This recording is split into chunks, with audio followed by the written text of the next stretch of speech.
Okay. Welcome, folks. We're here for the weekly JV Partner webinar. And I wanted to spend the bulk of the time today talking with Bill DeWeese. Bill, are you there? I'm here. Excellent. Good to have you. Thank you. Good to be had.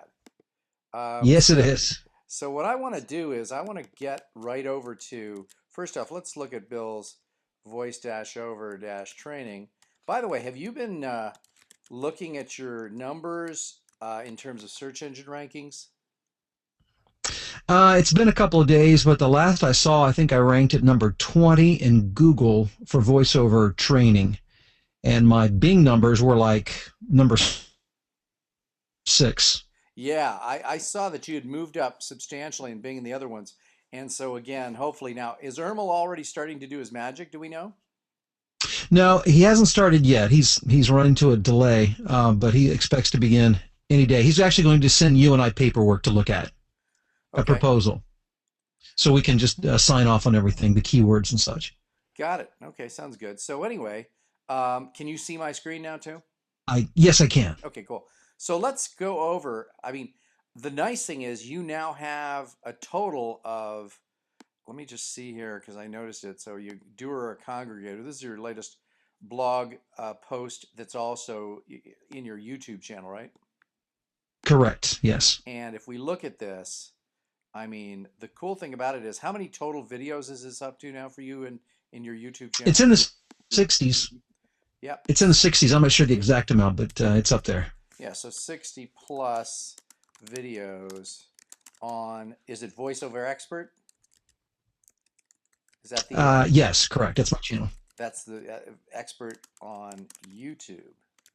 Now, I liked also, one of the things that I noticed is that and let's go over there now, so people can check those out if they want. But the other thing that I was sort of curious about was the audiobook.seminar.org.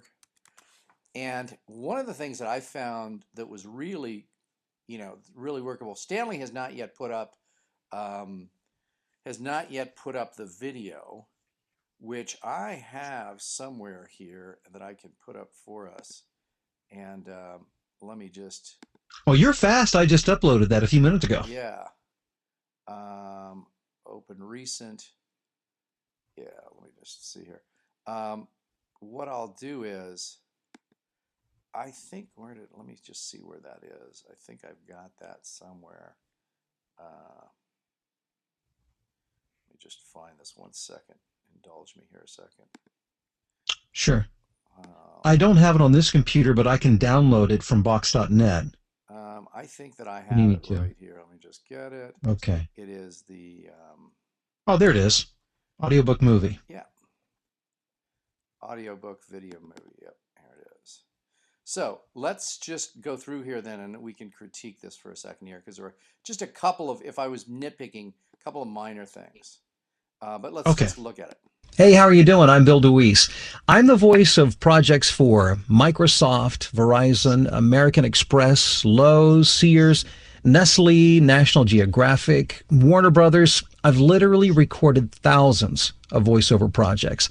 It's estimated that between 70 and 90%. Let me just stop real quick. I think that I like all of this, but I think that the first 10 to 12 seconds should be something similar to a headline here, which is, hey, I know that if you're in the voiceover business and if you're watching this video, you're either struggling right now or you're looking for ways to make more money and make it fast. Well, then talk about who you are.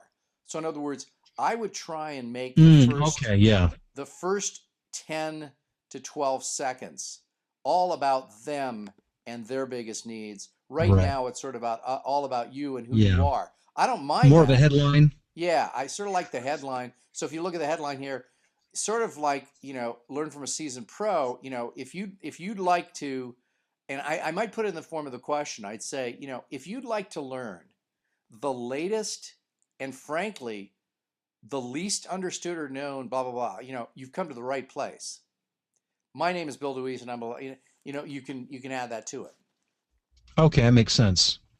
So I would do that, and again, that's going to go right under this red type here, right at the end of the headline and before the post head. That's where we're going to stick it. Okay. And so then you were referring to this audio beneath here, which is great. That's fine. But I think the rest of the site is good. I think the way that we've now set it up with you on the left hand side there, and the headings down the top here. I mean, down the center is great. What do you think?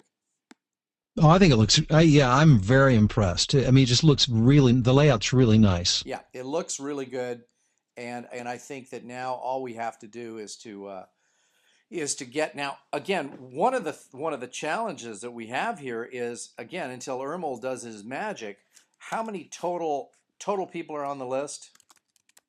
177 as of today. Okay, is 177, all of which have received a personal video email from you, right? Correct. Tool.com. So yeah, Wow, when you put it that way, that's a lot of email. yeah, yeah. And I mean, it's pretty. My feeling is that now, do you have any idea where where these people are located that are signed up? Are they Oh, yeah. almost all domestic? Are they all U.S.? They're not all U.S. I would say probably 80 to 90%. I've received emails, several from the UK.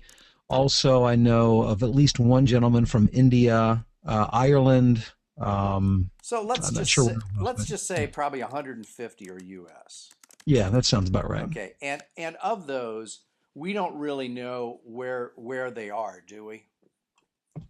Well, as some of them have told me, and I mean, it's everywhere. It's literally from, LA to New York. So now the question is, what percentage, at least in my mind, the question is, what percentage of these folks are within 250 miles of Chicago? Yeah. Now And that's that, not yeah, gonna that I don't know. it's not gonna be a deal killer, but I think that it's certainly gonna be easier to get the people locally. So here's my thought. One of the things that we should try and do is try and put up a Facebook ad, which basically teases people to go to the site. And that Facebook ad should target people only within, and I don't know, I think they can do this geographically. They can target within 250 miles or whatever of Chicago, and Okay. should also be people who have expressed, have an interest in voiceover. Okay. So I think it's worth it for us to test some Facebook advertising on that. The other thing is this: are there are there on some of the other heavily trafficked voiceover sites, like is Voice 123 one of those? You dropped out there for a second. Is Voice 123 one of what? The most heavily trafficked sites? Oh, yeah. Well, yeah. Voice 123 and voices.com are the two big, what they call play for pay sites. There are thousands and tens of thousands of people on those sites. Got it. Do they accept advertising on these? I don't think so. No, they don't. Got it. Well, maybe what you could do is I would talk to, any and all of the major players, and ask them to let people know about what you're doing. Okay.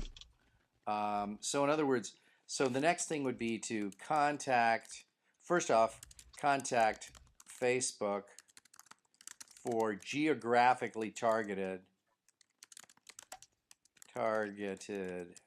ads. And those ads will purely to get people to the website. That's all we wanted to do. The website will sell them. We just want to get them there. Okay. And so then what I would do next after that is contact voice123.com and voices.com, right? Right. Yeah, so contact them and say, hey, you should let your members know about this, or your people know about this, your peeps. Yeah, because, and again, this would be good. Then the question is, are we going to set up some affiliate stuff? Affiliate setup. Now, if you were guessing, um, are there? I think that this would be something that other voiceover people would probably be willing to promote, wouldn't they? For a fee. Yeah, I think so. As a matter of fact, I mean, I've been contacted by somebody who heads up like a Kansas City networking group who really likes my videos, who has been promoting me to her group. So I can certainly reach out. And I've been using the social networking group, voiceover groups extensively up to this point for marketing purposes. Yeah, and I would, what I would do is I would contact, here's what you do. Contact the gal or the guy in Kansas City. Who is it, a gal or a guy? It's a gal. Okay, so contact her and say, look, um, I've got the seminar coming up in Chicago, and as long as if you can rustle up 3 people, you can come for free. Oh, okay. Offer That's great. her a comp if 3 people pay to be there. Right. I like it. And let's try, and what we're trying to do with this event is we're going to try and make sure we don't lose any money, A, and B, we're going to make sure and capture all of this in audio and video. And by the way, you'll get a big kick out of this. I spent the last, and I'm going to take all this information, just erase it here. I just spent the last 24 hours. I got really annoyed at myself because I did this publishing seminar in Anaheim a couple days ago, Yeah. and none of my equipment worked. Everything was screwed up. I mean, it was a nightmare. So I spent the last 24 hours doing the following. First thing is I went to Guitar Center and I said to the guy, I said, look, I want you to help me figure out how to get all of this right. And so I had 2 scenarios. And this is important for you because you're going to be doing this. So the 2 scenarios for recording a seminar live, and by recording, I mean both audio and video. I said to him, I want to be able to have it, and I divided it up into 2 things. Small group, which was no amplification needed, and I was having a large group and I defined that as where I needed amplification. Amplification needed.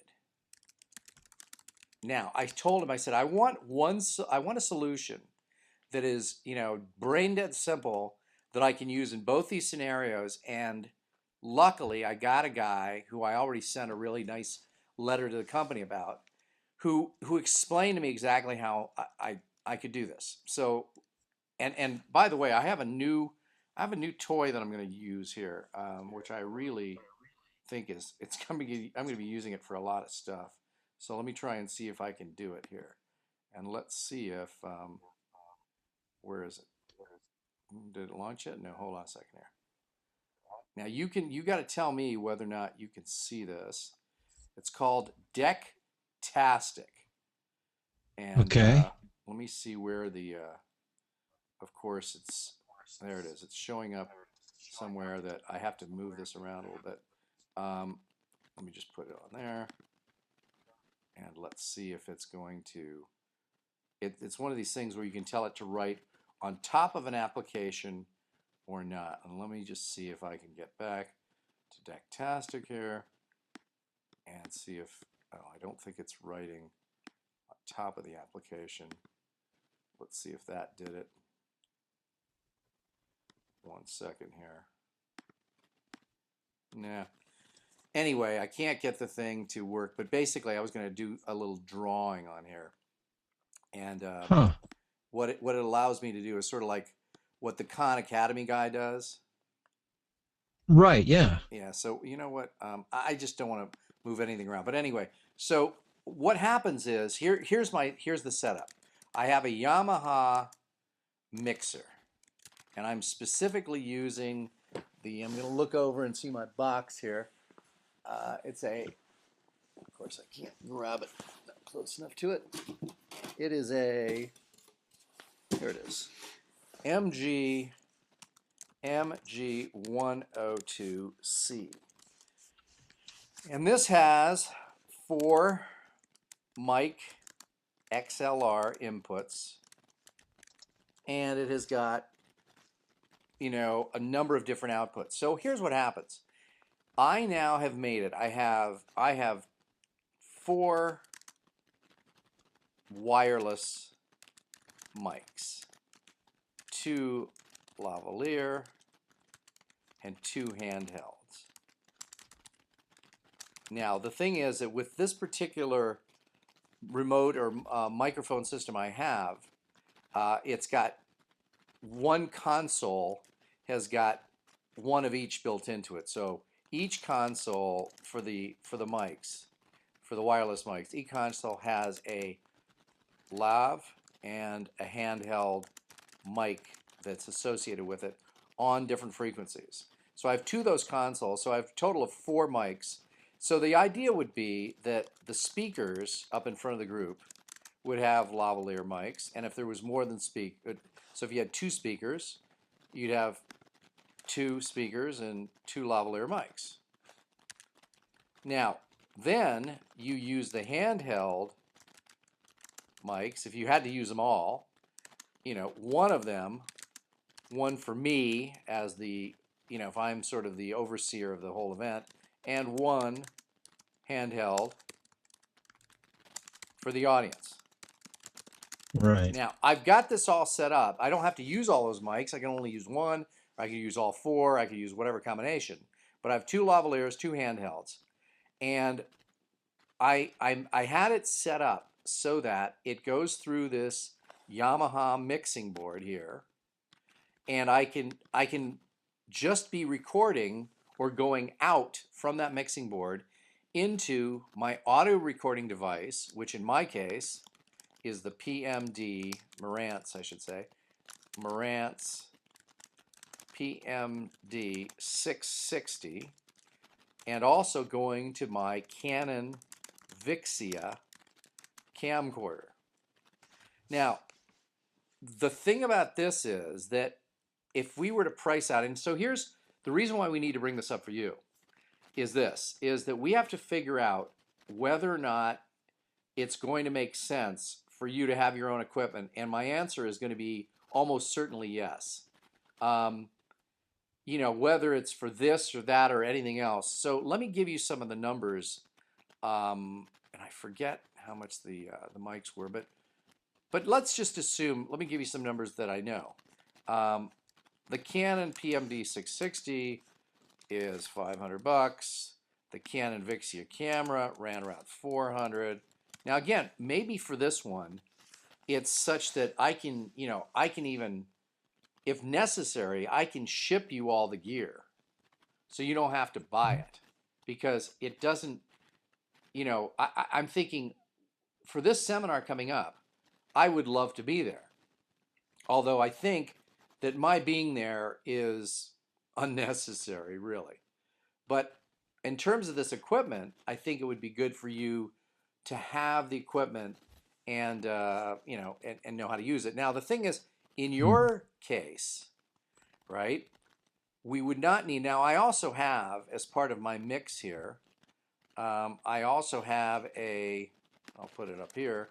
I have a Fender Passport, and it's a P150, but they now have a different version of this. And this is my amplification. This is my speakers, basically. Oh, okay. I've worked with that one before. It's like a small PA system. It is like a small PA system, and it has a mixer built into it, but it's sort of crappy compared to having a separate mixer.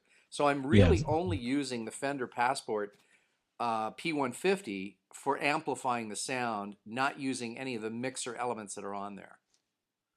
And so what Okay. happens is, if let's just say now in your case, if you get and I had at this Anaheim event, we had I had just under 20 people, and it was absolutely unnecessary given the size of the room and the number of people to amplify the sound. Although Right. it certainly was necessary, to have some kind of a recording mechanism that would go directly into the camera and directly into the audio recorder, and it was necessary for the speakers to have it, for me to have it. So if I were to do this all over again, if I had done all this stuff before I did the Anaheim seminar, which by the way would have been smart, um, I would have brought my entire setup. I wouldn't have used the Fender Passport because I didn't need to amplify it, but I would have used the wireless mic consoles for the four mics because we had a bunch of people there, and it would have made it easy to have and be able to give everybody a mic. Not least of which is the audience members who are a little confused, by the way, when you hand them a mic and it's not amplifying the sound, they don't get it. Right. So you Yeah, have to sure. sort of say to them, and this I did this the very first thing in the morning, and this is what you need to do also. Hey, have you ever gotten a recording of a live event where people were asking questions and you couldn't hear what they were saying? And everybody nods their head, passively and says yes.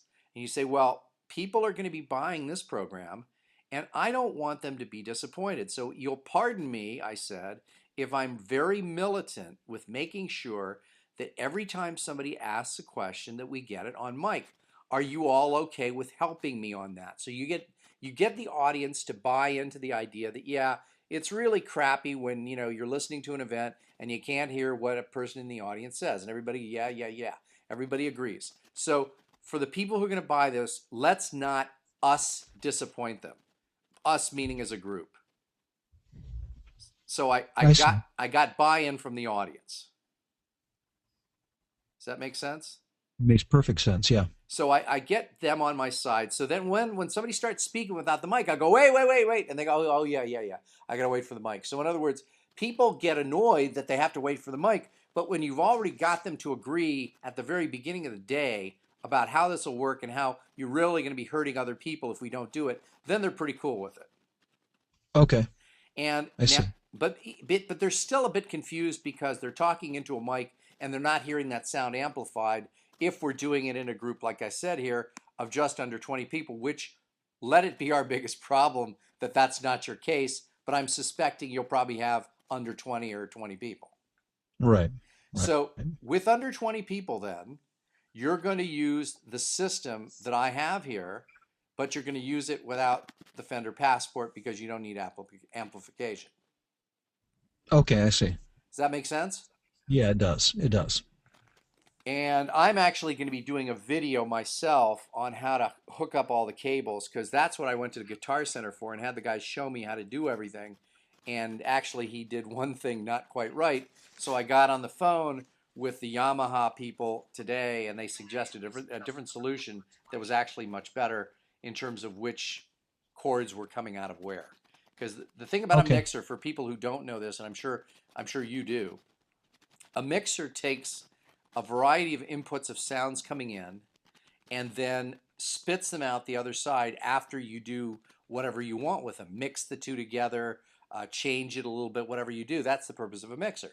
So what this mixer allowed me to do is have all four mics coming in and to have two signals going out, one going directly to my mic input on my video camera and one going directly to my line in on my audio recording device, which is this one, the Marantz PMD 660. Does that make sense to you, Bill? Yeah, it does. It does. And the nice thing is that the amplifying the system, everything remains exactly the same except for one cable that goes and gets connected now to the Fender Passport, and I just turn it on so it the sound is amplified. So it makes it. So essentially, then you just use one more output on the Yamaha board or mixer to get your audio into your Fender Passport. That's correct. But it's Okay. All it's right. one output, one what's called a quarter-inch cable, but it splits it to two different inputs on the Fender, so that it's I don't know if it's stereoizing it or whatever, but it's going to two different places on the Fender, so that it's receiving it that way. Okay. Okay. Pretty slick. Yeah, it is.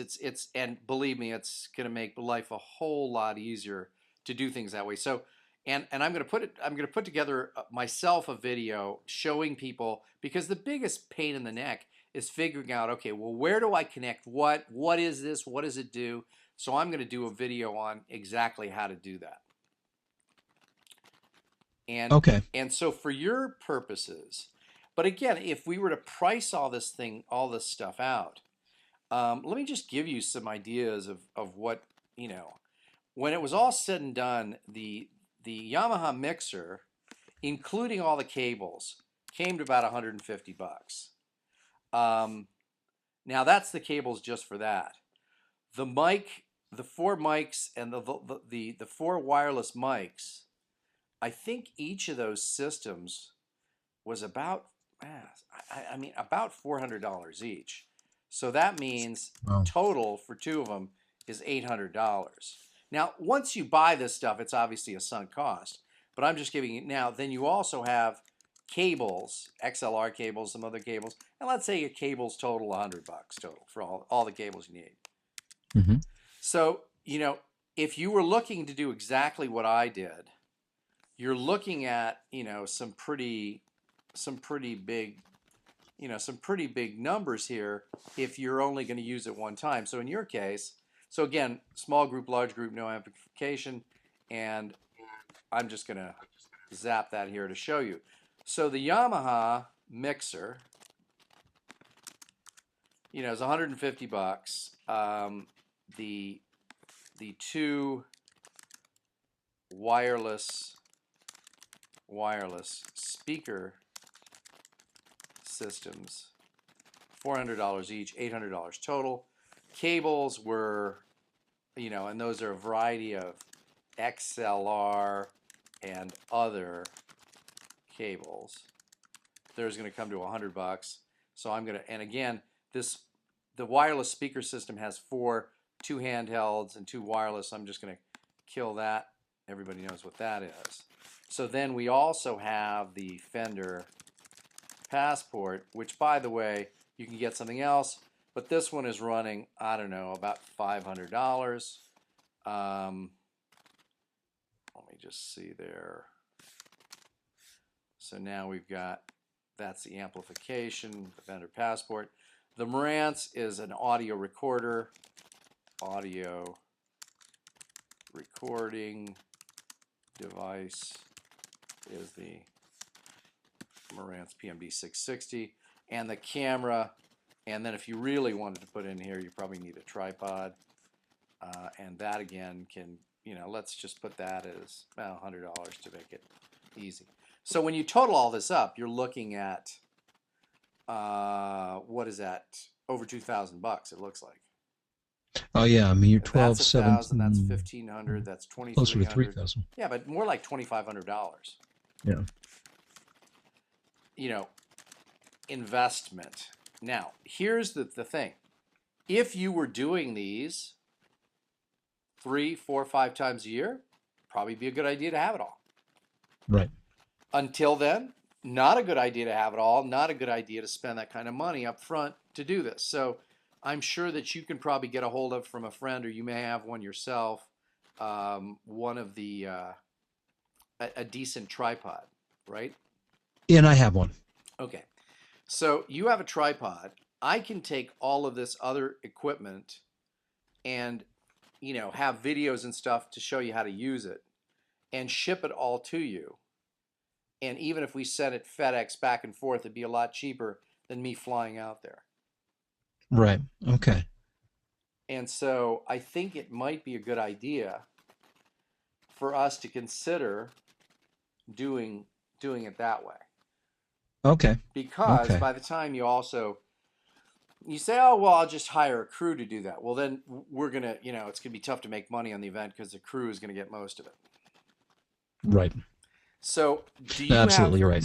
do you have any questions on that stuff? Because I'm going to, it's obviously when you're not sitting right here in front of me to see how it all works, it's difficult to really know. But any questions just from what I've said? No, that makes sense. Yeah, I understand all that. Yeah, good. Because, well, you're in the audio field. So for those of you who aren't, again, some of this might sound kind of Greek to you. And this is, just to clarify, this is the HD small video camcorder. And the tripod is self-explanatory. The audio recording device, again, Marantz PMD 660, the Fender Passport, which is, speakers, amplification system. And then we've got cables and 2 wireless mic systems in the Yamaha mixer. Yeah, so I mean, this is the thing that I wanted to do, Bill, is I wanted the guy to set me up with a system that I could use even if I was in a small meeting or in a large meeting and it was brainless and easy. Yeah, yeah. The Well, other that should thing cover is, anything you would possibly need, I would think, as long as you're not doing a large auditorium, of 3,000 people. yeah, if I had a large auditorium, the only thing that I would need is more powerful speakers. Right. And actually, that would probably be bundled in, I mean, if you were actually doing a theater. Yeah, the thing is yes, if you were doing some kind of a big auditorium, that would be included because they usually have that sort of as part of the house system. Makes sense, right? Yeah, yeah, I think that's how that would work. Yeah, so then what I think that we need to do for you is just think about, okay, so whatever hotel room you get and Mallory gets a hold of, let's say it costs us 250 for the hotel. And what you tell them is you're going to have, and here's how I would do it. I would say 20 people, and the setup would be setup is U shape. And the way that I would do that is, it'd be one of those things where you'd set it up in such a way, and again, I wish I had my drawing tool here, but it would be one of these things where, you'd be going, I think I can actually semi-draw it here. How creative can you be with your asterisks? Right, exactly. Oh no, it's centering I was now. doing that instead. Yeah, so it's in other words, what it would be is if you can follow me, it would be um, down here is a row, around here is another, and then up. And so you, the speaker, would be speaking on the inside of the U. Right, right. Okay. So not classroom, but U shape. Yeah, not classroom, but U shape.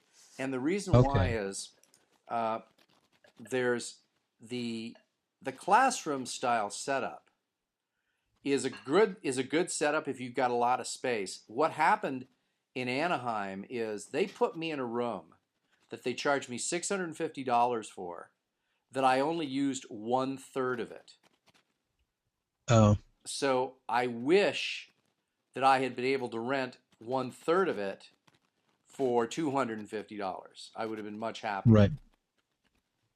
because that's clearly it's. And also the thing about it is when I got to the room and I saw that it could have held probably 70 people, immediately I knew we were only going to have 17, 18 people showing up. I thought, oh my God, it's going to look empty. So I said to my meeting guy, I said, hey, can you do this? And I immediately, oh, by the way, here's another good tip. When you show up at the morning of your event, first off, tell the people that you want to know who's your contact going to be because you're going to be there about an hour and a half early. That's what you tell them, okay? Okay. Then the first thing you do is whoever the person is that's helping you set up, immediately pull out a $20 bill, put it in their hand as you first meet them, and say, I know you're going to take really good care of me today, so if I need your help, I just wanted to give you this in advance. Okay. Tip them in advance because now they're beholden to you. And you know what? Nobody ever tips these guys. You'll be the first guy to Okay. give that guy a tip in the last 18 months. So what you do is have them set it up U-shaped style. It'll fit in a smaller space because classroom takes up a lot of space. So you'll want a fairly small room. And I would tell people, let it be when you tell people that you want a room that holds 20, the people in the meeting room business and the hotel business usually will give you a room that holds 30 because they're not thinking of like you and I are that we want them packed in. Right. So Yes. so always tell them a little bit, you want a smaller room than you think you will because I've seen that now so many times.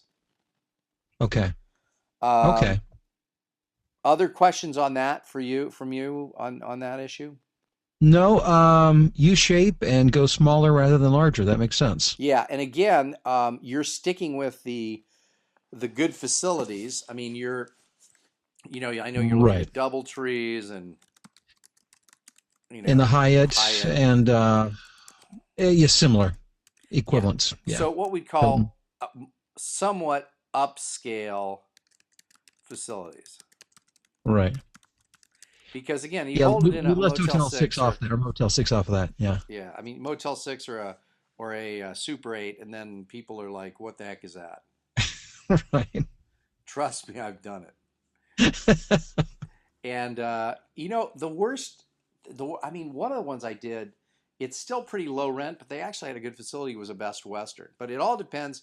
Individual facilities, facilities vary from place to place. So a Best Western in Chicago versus a Best Western in Moline, Illinois, might be very, very different. So you got to sort of Right. check them out. But if you stay with a Hyatt or even a Hyatt, a Hilton, or a DoubleTree or whatever, you're probably gonna or a Marriott usually. Right. Okay. So, but again, you want to get the cheapest one you can. Do not guarantee any rooms. Do not, you know what? And after you get all that negotiated, then you can come back and say to them, well, what would it be if I got everybody a box lunch? And your first question would be, okay, if the box lunches, let's say, box lunch goes for $22 a head, then will you give me the room for free? The meeting room The cheapest box lunch I've seen so far is 30. is $30. Yeah. Yeah. And by the way, that 150 rate that I I, told you yesterday, I was talking to my wife last night. She and my daughter have been working together on this. She said that that's only if you guarantee $600 in food. well, Otherwise, you're talking yeah, closer to we 500. we don't want to guarantee any money in food. Yeah. Yeah, so we won't now again. So what are some of the other rates that you got? Well, the other was have been right, and I've got proposals in my inbox that I have not looked at yet, but it's been right around $500 what they're talking about for a small room. Okay, $500 in the Chicago O'Hare area for that, I think that's fine. Okay. Now the question I have for you is, and this is an important question because then you're gonna negotiate this with them as well. At $500 for the room, um, will you have to stay there the night before? I bet you probably will. Now, nobody has said that to me in the conversations that I've had, but again, I've got proposals I have not opened up yet in my email. No, I'm saying this is a question for you. How far are you driving from this place? Oh, I see what you're saying. I thought you meant is that including? Oh, yeah. No, I'm like about an hour and 15 away from O'Hare. Trust I me, could drive up. trust me, you don't want to drive up because if there's a traffic incident or whatever, you want to Okay. be there the night before. Okay. Well, I'll take your word on that. Just because I've done it and it's much Yeah. less stressful and it takes away all the variability of traffic in there the Okay. night All right. before. So that's what you also want to do is you want to ask them for, and again, I'm going to delete some of this stuff now here. You're going to want to ask them for, is there a speaker's rate for a room or Okay. the meeting person's rate for the room. Okay. And all you need is a small room. Tell them, and even if Mallory's coming up, you guys can just, you We'll can, share. yeah, exactly. Um, but the whole idea is, again, less is better than more. But again, I think that you need to book the room the night before. Like I was in the same situation here in Anaheim. I was only 70 miles driving, but it's in LA. And had I woken up, there could have been like a 5 hour traffic jam for all you know. Sure. That's a good point. So you're gonna get that. Now what else? So the box lunch, so first negotiate the rate. Now, with this $500 rate, when you start, you can tell them, just say, hey, I don't know yet how many people are gonna show up. I should know that 48 to 70, 72, 48 to 72 hours before the event. Now, I would ask them, for every box lunch that I give you, how much of a reduction in the meeting room rate do I get? Because all of this is revenue to them. Off that Right. $30 box lunch, they're making 25 bucks. Right. So it's all a matter of money coming in and how you want to spread it around. So I would ask them, and sometimes they will give you a formula which says, okay, your meeting room is $500. Box lunches are 30 bucks a piece. If you do 10 box lunches, the meeting room charge is now only $300. I see. Okay. All right. I'll ask. Yeah. Yeah, so you want to work a deal with that. Just act like you've done this before and just say, hey, some of the other properties I've worked with in the past, one of my partners has worked with these, and here's how they did it. They did some kind of a sliding rate based on this, blah blah blah. Because again, you want to appear to know what the heck you're talking about. Okay. I should Now, have had this conversation with you beforehand. yeah, well, you haven't signed any contracts yet, so don't worry about it. Oh, no, no. And really, I mean, what I've been trying to do, and I do this the same thing when I'm selling myself and my business. I try to appear sometimes like I don't know what I'm doing, and that, but I'm comparing and I'm chopping around, Yeah, and I need them to work with me and give me the best possible thing they can yeah. Now, when you get back to because I'm going to them, go with the best price. you'll be able to say, "Oh, I was able to speak to someone, my partner in this Right. venture, Yeah. and he said this." So, what about coffee? Um, and here's the deal with always buy coffee by the gallon, never by the cup. But you You, may you know not. what the last quote I got on coffee by the gallon was $78 per gallon, My God, is it and you that thought much gas cheap? was bad. How much is it per cup? Yeah, I'll have to find out. Because if it's 78 bucks a gallon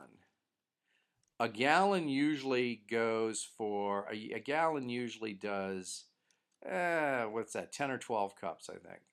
10 or 12, maybe, how many, maybe even 20 people. So I would think so. yeah, I think a gallon of coffee will do 20. But here's the thing that I'm getting at. When you're charging people $495 per person for the event, Yeah. you generally need to have coffee in the morning, Right. and you know what? It may not be required that you have lunch, but it's going to probably look pretty good if you do. Yeah. So, I mean, you're going to end up, when everything is all said and done, my guess is that you're going to be looking at around $1,200 total for the hotel, and hopefully that might even include your room. Right. Okay. So if you can get away with keeping the charges for the room and the food, at around 1,200 bucks, depending on how many people there are, obviously. But you're just going to do the best you can. But now you're probably at a $495 per person price tag. People are going to think you're cheap if you don't have coffee in the room in the morning, you don't provide them with lunch, and you don't have some kind of a, even just like a soda break in the afternoon. Right. So then it's soda. I was thinking, yeah, and I was thinking light snack mid morning and mid afternoon. Does that sound right to you? You I know what? mean, that's been my experience. Now you're getting into some bigger charges. So I don't know what kind of a Okay. snack. Some of them have cookies in the afternoon. You Right. want to, after you negotiate your rate, take a look at all of those things and come back to me with what they're charging you, and give me the number if it's a flat fee or per person, and what they are. But I think that having like snacks midway through, if this was $1,000 for the event, yeah, I'd say you'd need snacks mid morning and mid afternoon. But if it's $495, coffee, lunch, and soda in the afternoon is more than sufficient. Okay. Does that make sense? Sounds good. Got it. Okay, so what other questions then do you have? Now we're going over a lot of the logistics, and again, this is all for people who need to see this, which we voice. What was it? What's the audio? Oh, the audiobook.seminar.com. There it is. Okay. So this is what it is, and so then we're gonna be able to insert some of those things that we're missing right now down here, which is hotel near O'Hare is obviously going to change. And then, one of the things you're going to put in here uh, is, let's see where we're going to put it. Right before, like right down here, you're going to put under the audiobook seminar, somewhere near where they register, you're going to put a little thing that Hmm. says, you know, uh, Oh, that's giving a different time than at the top. That needs to be 9 to 5. is it? Whereas, yeah, It's nine saying thirty. 9:30 to 4:30. Yeah, it's got to be 9 to 5, and Right. make sure you put, because this is, let me just go in and put. Uh, so let's say the time is 9 to 5. Registration begins at 8:15. Okay.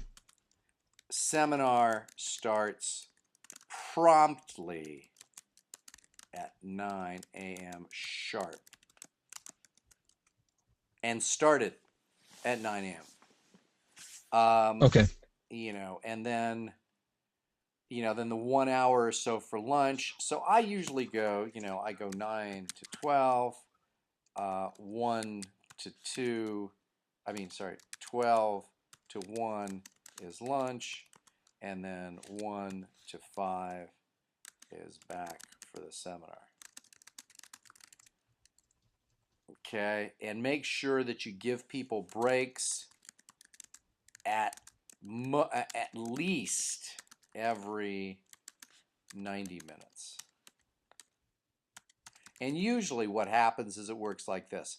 I'll start at 9, I'll then, 9 a.m. start, I'll break at around 10:20 or 10:15, come back at 10:30 sharp, go till noon, lunch, and then 1 to 2, 2:15, then break, 2:30 to 4, and then I give them another break, and then I have a final session that's usually, say, 4:15 to 5. Final session. Does that make sense? Yeah, sure does. So you have more breaks in the afternoon because you got a little bit more time, and also it's afternoon and people are going to be sort of dragging it. Yeah. Yeah. And Okay. usually this final session back here is final session would be all final Q questions from audience, and depending on how many people you have, an action plan for each person. So in other words, you're going to go around the room, answer any questions. So you do that at 4:15. All the questions get answered by, say, 4:30. And then you go to each person individually and say, okay, Jim, here's what you need to do. Blah, blah, blah. Okay, here's Susan. Here's what you need to do. Okay, Tim, here's what you need to do. Just go to each one of them. Okay. The other thing is to make sure you must have evaluations sheets, and you give those out sometime like before you start the final session, whenever that is. Okay. So that's probably around 4:15. The other thing is you need to capture um, video Testimonials. testimonials, Yes. and that is best captured, in the afternoon, even, at the first break, after lunch, and have the camera set up. Now that one, by the way, if let's say you had a good, like the camera, the Canon Vixia, then your testimonial camera should be set up over in the corner of the room, in the corner of the room after lunch, and it should stay there till the end of the event. Stays till event ends. Make sense? Yes, it does. Yeah, and I could just use my even my Kodak ZI-8 for that, couldn't I? For the Absolutely. Yeah, testimonials? yeah, Or that's yeah, okay. perfect for testimonials. Okay. And it's always even really good if it has a little bit of, din, a little din of noise in the background while you're doing the testimonials. That's okay. Okay. Okay. Yeah, so you're good with that. So now, anything else that you want to ask about? The only other thing I was thinking, would it make sense to market outside of just voiceover people? Like I know you talk a lot about, speakers, and there might be, I think you talked at one point about speakers wanting to possibly get into voiceovers. Would that be a potential market, or is that something that this might not be best for? I think that's a great idea, and I think that what we'll do is we'll send a blast to my list, and we'll let everybody else know, Avish and all the other JV partners. Okay. Yeah, I didn't know if that'd be pushing the boundaries too far in terms of, I don't know what, what the market is there, but Not no, if so, because I mean, in your video, you told me that hey, these are if you're just getting started or a seasoned professional, you can do this. right, right, absolutely. It's really for everybody. Yeah. So if I'm a speaker, I probably fancy myself as having a voice that's capable and able to do something like this. Right. Okay. Okay, cool.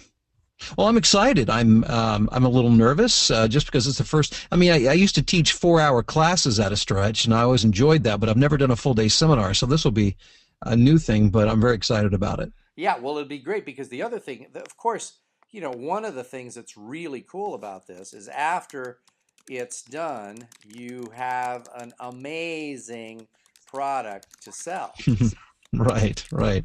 You now have, and the beauty about this is if you get the system down, every time you want to create a new product, this is how we do it. We do it with a live event, and we just record the live event. And so if we're recording, my goal for you would be to do this kind of open to the public live events every 2 to 3 months.